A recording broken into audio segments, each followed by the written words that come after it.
प्रिय शिक्षार्थियों, जैसे कि आप सब जानते हैं कि हम पाठ 1 का पुस्तकांतर्गत अभ्यास कार्य कर रहे हैं। पिछली वीडियो में पृष्ठ संख्या 8 तक हमने प्रश्नोत्तरों को पढ़ा था। पृष्ठ संख्या 8 तक का अभ्यास कार्य हमने कर लिया था। अब पृष्ठ संख्या 9 का अभ्यास कार्य हम करने जा रहे हैं। यहाँ सबसे पहले हमारे पास प्रश्न पूछा गया है, वाक्य निर्माणम कुर्वन्तु, अर्थात वाक्य बनाइए। वाक्य किससे बनाइए, उसके लिए हमारे पास सर्वनाम कर्ता दिए हुए हैं। तत्पश्चात हमें अव्यय शब्द दिए हुए हैं और अव्यय शब्दों के बाद हमें यहाँ पर धातुएं दी हुई हैं, क्योंकि जैसा कि आप जानते हैं हमें वाक्य बनाने के लिए कर्ता और क्रिया की आवश्यकता होती है। यहाँ हमें अव्यय शब्द भी दिए हुए हैं, इन्हें भी हमें बीच में जोड़ना है और इनकी सहायता से अब हम अव्यय शब्दों की सहायता से वाक्य बनाएंगे। प्रिय शिक्षार्थियों, सबसे पहले सर्वनाम कर्ता शब्दों के बारे में जानते हैं। सह, इसका अर्थ होता है वह। सा, इसका अर्थ भी होता है वह। सह पुल्लिंग, सा स्त्रीलिंग। त्वम, तुम। अहम, मैं। वयम, हम सब। युवाम, तुम दोनों। आवाम, हम दोनों। यूयम, तुम सब। ते, वे दो। तौ, वे दो। तौ पुल्लिंग, ते स्त्रीलिंग। हालांकि ते जो है उसका मतलब वे सब भी होता है, परंतु वह होता है पुल्लिंग में, यहाँ ये स्त्रीलिंग में दिया हुआ है। जैसे यहाँ पर स, सा, वैसे ही तौ और ते। स, सा प्रथम पुरुष का एक वचन, त्वम मध्यम पुरुष का एक वचन, अहम उत्तम पुरुष का एक वचन, वयम यह भी उत्तम पुरुष का बहुवचन, युवाम मध्यम पुरुष का द्विवचन, आवाम उत्तम पुरुष का द्विवचन, यूयम मध्यम पुरुष का बहुवचन। तौ ते प्रथम पुरुष के द्विवचन है। यहाँ पर जैसा कि हमने पहले भी पढ़ा हुआ, अहम, आवाम, वयम ये उत्तम पुरुष के कर्ता हैं। त्वम, युवाम, यूयम ये हमारे पास मध्यम पुरुष के कर्ता है।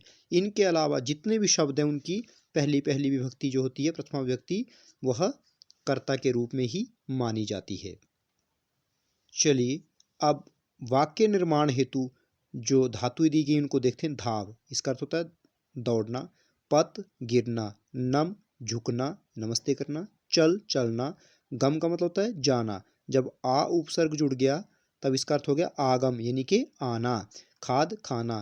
क्रीड, खेलना। भ्रम, भ्रम का मतलब भ्रमण करना।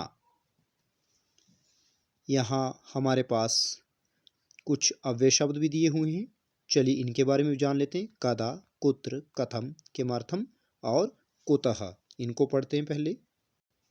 अब देखें यहाँ पर कदा, कदा का अर्थ दिया हुआ है कब। कुत्र, कुत्र का अर्थ है कहाँ। कथम क्यों, कैसे, किस प्रकार। किमर्थम किस लिए। कुतः कहाँ से। और कति का अर्थ होता है कितने। अब जैसा कि हम पहले प्रश्न निर्माण के समय में भी इन पर चर्चा कर चुके हैं, अच्छी तरह से पढ़ चुके हैं कि कदा जो है वह समयवाची है। जैसे वह सायंकाल को पढ़ता है या सायंकाल के समय पढ़ता है तो प्रश्नवाचक पद क्या बनेगा, कदा, कब पढ़ता है। कुत्र कहाँ, स्थानवाची है। सप्तमी विभक्ति जहाँ होगी और स्थान जहाँ बताया गया होगा वहाँ कुत्र हम प्रश्न निर्माण के लिए भी इस्तेमाल करते हैं। और कथम का अर्थ होता है क्यों, कैसे, किस प्रकार, वाक्य पर निर्भर करेगा। किमर्थम किस लिए, अर्थम का अर्थ होता है के लिए। कुतः कहाँ से, पंचमी विभक्ति में इस्तेमाल होता है कुतः। और कति, कति का अर्थ होता है कितने, संख्यावाची के लिए प्रयोग किया जाता है। जैसे द्वादश वृक्षाः सन्ति तो कति वृक्षाः सन्ति। इनके अर्थों को हमने इसलिए यहाँ पर समझाना जरूरी समझा ताकि जब भी हम वाक्य बनाएं तो वाक्य का जो अर्थ हो वह सटीक बैठे, सही अर्थ हो, अनर्थ न हो जाए। वाक्य जब बनाया जाए तो वह सार्थक होना चाहिए। अब इन सर्वनाम कर्ता शब्दों को लेंगे हम और उसके पश्चात यहाँ से कोई अव्यय शब्द उठाएंगे, तत्पश्चात हम धातु लगाएंगे। अब जैसे उदाहरण के लिए हम यहाँ से कोई एक शब्द उठा लें, कोई भी एक यहाँ से शब्द हम उठा लेते हैं। जैसे हमने यहाँ से शब्द लिया त्वम, त्वम का अर्थ होता है तू, तुम।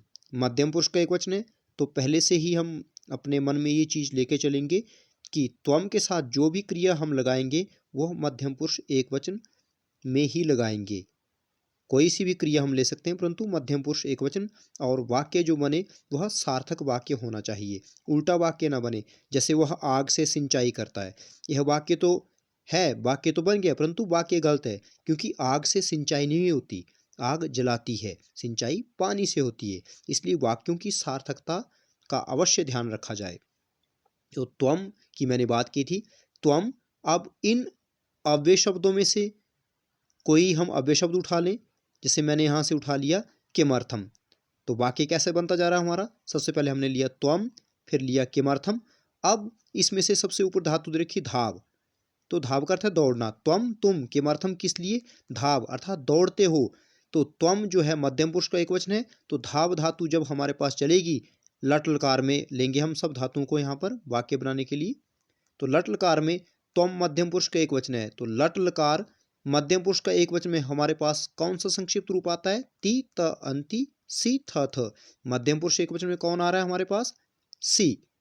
तो यहाँ पर हम जोड़ देंगे धावसी, तो वाक्य बना हमारा त्वम किमर्थम धावसी, तुम किस लिए दौड़ रहे हो। यहाँ पर वाक्य भी सार्थक है, पूछा जा रहा है कि तुम किस लिए दौड़ रहे हो, क्यों दौड़ रहे हो, तो वाक्य भी सार्थक है। और हमने अव्यय शब्दों का भी इस्तेमाल कर लिया, वाक्य में अव्यय शब्द भी प्रयोग कर लिए, और वाक्य भी हमारा सही बन गया। अब इसी प्रकार अगला शब्द हम कर्ता, सर्वनाम कर्ता उठाते हैं यहाँ से सह। सह का अर्थ होता है वह, और ये भी ध्यान रखेंगे सह प्रथम पुरुष का एक वचन है, तो क्रिया जब भी हम लगाएंगे इनमें से कोई भी, वह भी प्रथम पुरुष का एक वचन ही होना चाहिए। सह पुल्लिंग में, वह, और आगे इसके साथ कोई अव्यय शब्द उठा लेंगे हम। कुतः ले लिया हमने, सह कुतः, स का अर्थ हो गया वह, कुतः का अर्थ हो गया कहाँ से। अब आगे हमने आ धन गम, यानी कि आगच्छति, सह कुतः आगच्छति, वह कहाँ से आ रहा है। इस तरह के छोटे छोटे और सार्थक वाक्य बनाएंगे। अब यहाँ पर हमने आगच्छति किया, आगच्छसि क्यों नहीं किया? क्योंकि सह जो है, जो कर्ता है, वह प्रथम पुरुष का एक वचन है, इसलिए हमने क्रिया भी प्रथम पुरुष एक वचन लट लकार की लगाई हुई है। लकार हम कोई भी ले सकते हैं, परंतु लट लकार जो है मैंने इसलिए कहा ताकि आपको सबको आसानी हो जाए। लट लकार सबको याद होता है, इसलिए सबको वाक्य बनाने में आसानी हो जाए। और वाक्य आप कक्षा 6 से बना रहे हैं, परंतु वाक्य जो निर्माण है इस पर हम आगे विस्तार से चर्चा भी करेंगे। इस पाठ के खत्म होने के बाद विस्तार से चर्चा करेंगे आगे पाठों के खत्म होने के बाद वाक्य निर्माण पर। तो मैं यहाँ बता रहा था सह कुतः आगच्छति, वह कहाँ से आता है, इसलिए यहाँ पर आगच्छसि नहीं जोड़ा गया, क्योंकि मध्यम पुरुष एक वचन है। ना ही आगच्छामि जोड़ा गया, वह उत्तम पुरुष एक वचन है। कर्ता हमारे पास प्रथम पुरुष एक वचन है, तो क्रिया भी हम प्रथम पुरुष एक वचन की लगाएंगे, जो कि होता है आगच्छति। सह कुतः आगच्छति, वह कहाँ से आता है या आ रहा है। इस प्रकार के वाक्य बनाएंगे आप भी।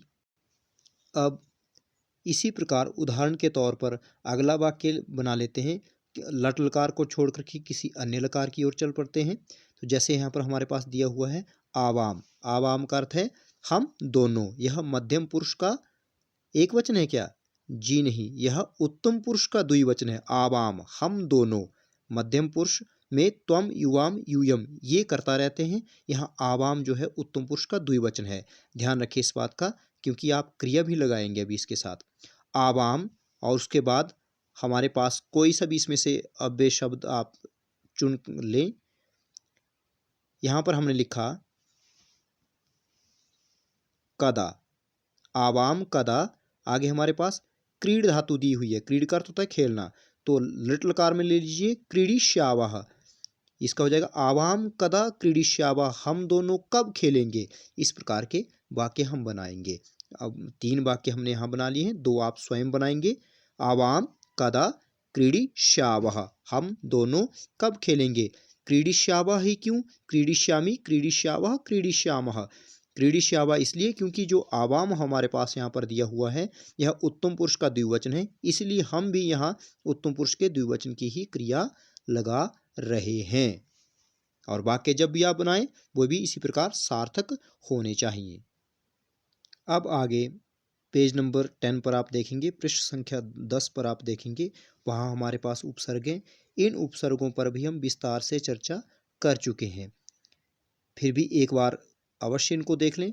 जैसे यहाँ पे दिया हुआ हमारे पास निर्गुणः, निर्धन गुणः, उपैति उपधन एति, इसमें संधि भी है। निपातेन निधन पातेन, परिवर्तन्ते परिधन वर्तन्ते, इस प्रकार से यहाँ लिखा हुआ है। एते द्वाविंशति संति, ये 22 होते हैं। इनको देख लेते हैं।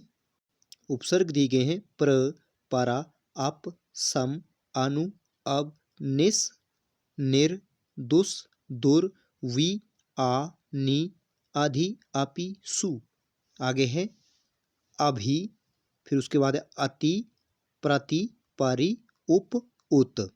अब यहाँ पर आगे लिखता है कि ध्यातव्यम यत्, अर्थात ध्यान दें कि एतेषां प्रयोग, इनका प्रयोग पदानाम आदौ प्रारंभे भवति, शब्दों के शुरुआत में होता है, प्रारंभ में होता है। जैसे यहाँ पर दियो हमारे पास आहारः, आहार कहते हैं भोजन को, यहाँ लिखा हुआ है आधन हारः, अर्थात आहार। तत्पश्चात यहाँ दिया हुआ है उपकारः, उपधन कारः, विहरति विधन हरति, आगच्छति आधन गच्छति। जैसे कि हम पहले पढ़ चुके हैं कि उपसर्ग जो हैं शब्द के आगे जब जुड़ते हैं, लगते हैं, तो कई बार ये शब्द का विशिष्ट अर्थ बताते हैं, प्रकट करते हैं विशिष्ट अर्थ को, तो कई बार उसका अर्थ ही बदल के रख देते हैं। जैसे हार, हार जैसे गले में डालते हैं माला हार, और जैसे आ जुड़ गया आगे तो आहार अर्थात भोजन। कारह, इसके आगे उप जुड़ गया तो उपकार। हरति, हरण करना। बिहरति, भ्रमण करना, विचरण करना। गच्छति, जाता है। आगच्छति, आता है। इस तरह से अर्थ में परिवर्तन भी हो जाता है उपसर्ग जुड़ने के बाद। इस अभ्यास कार्य को भी हम कर चुके हैं, एक बार आप फिर से देख लें। उम्मीद है आप सब इसे कर चुके होंगे। छात्रः आपणात् पुस्तकानि आनयति, तो आनयति को यहाँ तोड़ करके लिखेंगे आधन नयति, जैसे यह लिखा हुआ है वैसे लिखेंगे। उसके पश्चात है शिष्यः गुरुम अनुवदति, शिष्य गुरु के बाद बोलता है, जैसे गुरु बोलते हैं वैसे ही बोलता है, उसी प्रकार रिपीट करता है, साथ साथ में पढ़ता है। अनुधन वदति, जो उपसर्ग युक्त पद है उसको अलग करके लिखेंगे। इन सब की चर्चा यानी कि उपसर्गों के बारे में हम पहली वीडियो में पढ़ चुके हैं, आप उसको एक बार फिर से देख लें, पुनरावृत्ति हो जाएगी, दोहराई हो जाएगी।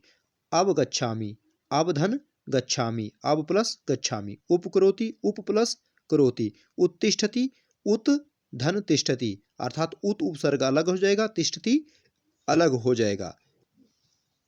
अधिकारः, अधिधन कारः।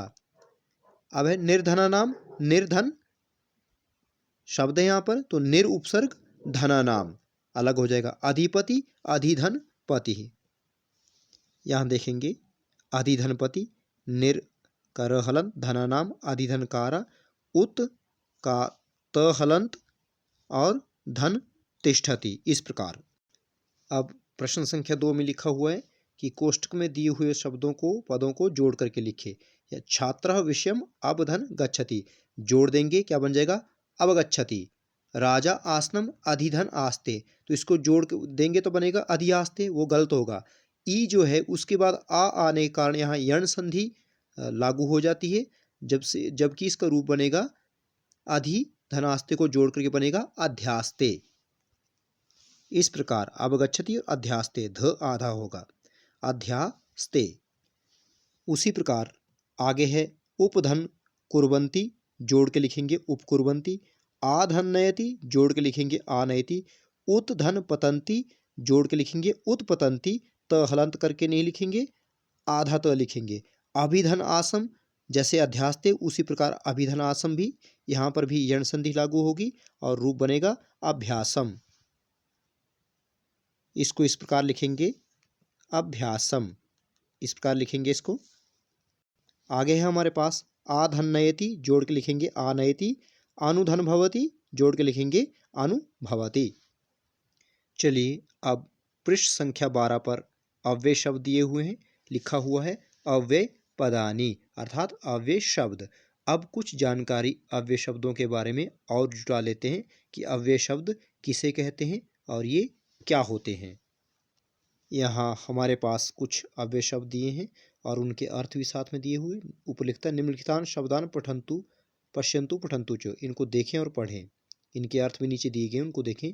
तदा का अर्थ होता है तब, धिक का अर्थ होता है धिक्कार है या धिक्कार, माँ मत करो निषेध अर्थ में, यदा जब, सर्वत्र सब जगह। आगे है इतस्ततः इधर उधर, एकदा एक बार, बही बाहर, अलम मना कर देना, किसी चीज के लिए मना करना, रोक देना, या समर्थ अर्थ में भी अलम का प्रयोग किया जाता है। अलम का अर्थ होता है बस। अपि भी, अलम को उदाहरण से इस प्रकार समझिए जैसे अलम कोलाहलेन, अर्थात शोर मत करो, यानी कि शोर करने के लिए मना करना या रोक देना। अब आगे लिखता है कि एतानि पदानि अव्यय पदानि कथ्यन्ते, ये जो शब्द आपने पढ़े बही मा धिक सर्वत्र इत्यादि, इन्हें अव्यय कहते हैं। एतेषाम कदापि भिन्न रूपाणि न भवन्ति, इनके कभी भी भिन्न रूप नहीं होते हैं, अर्थात ये ऐसे ही रहते हैं, कभी बदलते नहीं है, तभी तो इन्हें अव्यय कहा जाता है। एतानि पदानि त्रिषु लिंगेषु सर्वासु विभक्तिषु सर्वेषु च वचनेषु सर्वदा समानानि एव भवन्ति, अर्थात ये जो अव्यय शब्द हैं ये तीनों लिंगों में, पुल्लिंग स्त्रीलिंग नपुंसकलिंग, तीनों लिंगों में सभी विभक्तियों में, प्रथमा द्वितीया से लेकर के सप्तमी संबोधन पर्यंत, और सभी वचनों में जितने भी हमारे पास वचन हैं, एक वचन द्विवचन बहुवचन, सब में सदा सर्वदा हमेशा समान ही रहते हैं। तो अव्यय शब्द की परिभाषा यदि देखी जाए तो क्या हुई कि वे शब्द जो तीनों लिंगों में, सभी विभक्तियों में और सभी वचनों में एक समान रहते हैं, वे अव्यय कहलाते हैं या अव्यय होते हैं। न व्ययति अनेनिति अव्यय, अर्थात जिनका कभी व्यय नहीं होता, जिनके कोई और रूप नहीं चलते, वे अव्यय होते हैं। हिंदी में आपने पढ़ा होगा अविकारी और विकारी शब्द, तो अविकारी जिनमें कोई विकार पैदा ना हो, उन्हें अव्यय कहा गया है। अब लिखता है मंजूषा मंजूषातः उचितानि अव्यय पदानि चित्वा रिक्त स्थानानि पूरयन्तु, अर्थात मंजूषा से उचित अव्यय शब्द चुन करके खाली स्थान आप भरिए। तो जब कभी भी हम खाली स्थान भरें, सबसे पहले जहां मंजूषा दी गई हो, सबसे पहले उनके अर्थ जरूर हमें याद होने चाहिए, हमारे दिमाग में होने चाहिए। अपि, अपि का अर्थ होता है भी, अलम वही, मना करना रोक देना, मत बस, धिक धिक्कार, तदा तब, सर्वत्र सब जगह, बही बाहर, इतस्ततः इधर उधर। ये हमारे पास शब्द दिए हैं, इनके हमने अभी अर्थ देखे। अब इनको वाक्य में प्रयोग करते हैं, जो वाक्य दिए उसमें इन्हें भरेंगे। ईश्वरा डैश अस्ति, यहाँ दिया हुआ है सर्वत्र, अर्थात ईश्वर जो हैं वे सब जगह हैं। अगला है कक्षायाः छात्राः कक्षायाः डैश न भ्रमेयुः, छात्र जो हैं वो कक्षा से कहाँ ना घूमे, बही अर्थात बाहर ना घूमे। डैश असत्यवादिनम, तो यहाँ आएगा धिक असत्यवादिनम, झूठ बोलने वाले को, असत्यवादी को धिक्कार है ऐसे व्यक्ति पर, इसलिए लिखा है धिक असत्यवादिनम। कुकुराह मार्गेषु डैश भ्रमंती, कुत्ते रास्तों में डैश घूमते हैं, अर्थात यहाँ वहाँ घूमते हैं, इसलिए यहाँ शब्द आएगा हमारे पास इतस्ततः। अगला है हमारे पास त्वम अपि डैश क्षम्यतामिति, त्वम लिखा है यहाँ पे त्वम डैश मम प्रियम मित्रम, त्वम के साथ आएगा यहाँ पे त्वम अपि मम प्रियम मित्रम, डैश विवादेन अलम विवादेन। हमने उपपद विभक्ति में ही पढ़ा हुआ है कि अलम के योग में तृतीय विभक्ति हमेशा होती है। अब अगला है यदा भवान मम गृहम आगमिष्यति डैश वयम, तो यहाँ पे भरा जाएगा तदा वयम भ्रमितुम नद्याः तटम गमिष्यामः, यदा के बाद जो फिलअप आता है उसमें तदा आता है। अब यहाँ यह पाठ 1 का अभ्यास कार्य समाप्त होता है। इति ओम शम।